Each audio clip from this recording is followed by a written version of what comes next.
the insecta, the mynapoda, the arachnida, the crustacea, the kinhopoda, and the annelides, and he was utterly unable in scientific language to distinguish a worm from a leech, an earwig from a sea acorn, a spider from a scorpion, a shrimp from a frog hopper, or a galleyworm from a centipede. To confess the plain truth, Cousin Benedict was an amateur entomologist and nothing more.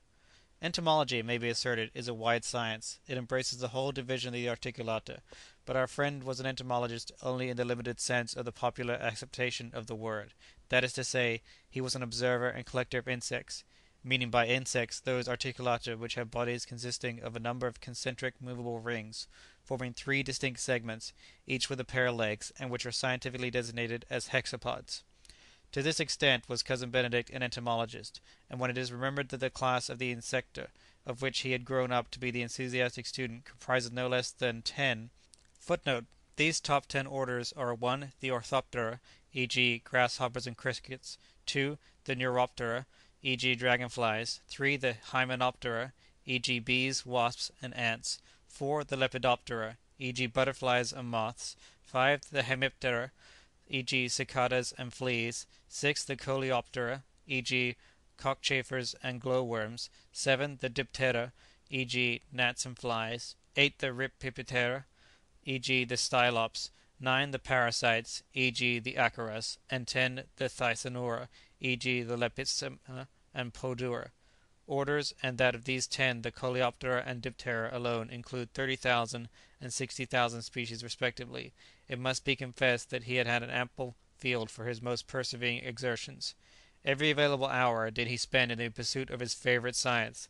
Hexapods ruled his thoughts by day and his dreams by night. The number of pins that he carried thick on the collar and sleeves of his coat, down the front of his waistcoat, and on to the crown of his hat, defied computation. They were kept in readiness for the capture of specimens that might come in his way, and on his return from a ramble in the country he might be seen literally encased with a covering of insects, transfixed adroitly by scientific rule. This ruling passion of his had been the inducement that had urged him to accompany Mr. and Mrs. Weldon to New Zealand. It had appeared to him that it was likely to be a promising district, and not having been successful in adding some rare specimens to his collection, he was anxious to get back to San Francisco and to assign them to their proper places in his extensive cabinet. Besides, it never occurred to Mrs. Weldon to start without him; to leave him to shift for himself would be sheer cruelty. As a matter of course, whenever Mrs. Weldon went on board the "Pilgrim," Cousin Benedict would go too. Not that any emergency assistance of any kind could be expected from him; on the contrary, in the case of difficulty he would be an additional burden, but there was every reason to expect a fair passage and no cause of misgiving of any kind, so the propriety of leaving the amiable entomologist behind was never suggested.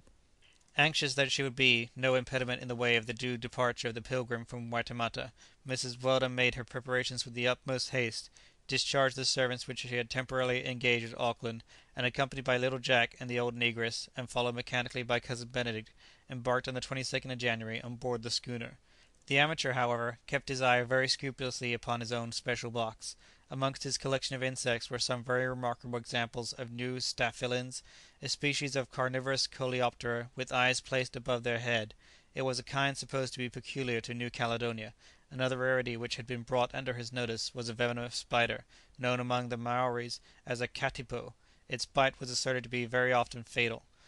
As a spider, however, belongs to the order Arachnida, and is not properly an insect, Benedict declined to take any interest in it. Enough for him that he had secured a novelty in his own section of research. The Staphylin neozelandus was not only the gem of his collection, but its pecuniary value baffled ordinary estimate.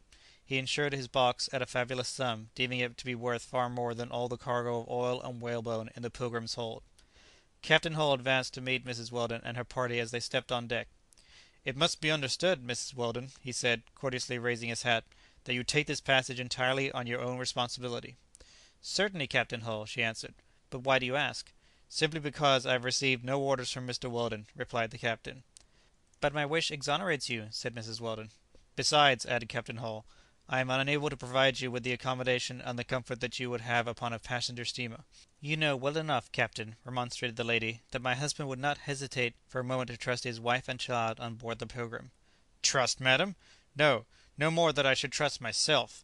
I repeat that the 'Pilgrim' cannot afford you the comfort to which you are accustomed." Mrs. Weldon smiled. "Oh, I am not one of your grumbling travellers. I shall have no complaints to make either of small cramped cabins or of rough and meagre food." She took her son by the hand, and passing on, begged that they might start forthwith. Orders accordingly were given, sails were trimmed, and after taking the shortest course across the gulf, the "Pilgrim" turned her head toward America. 3 days later, strong easterly breezes compelled the schooner to tack to larboard in order to get to windward.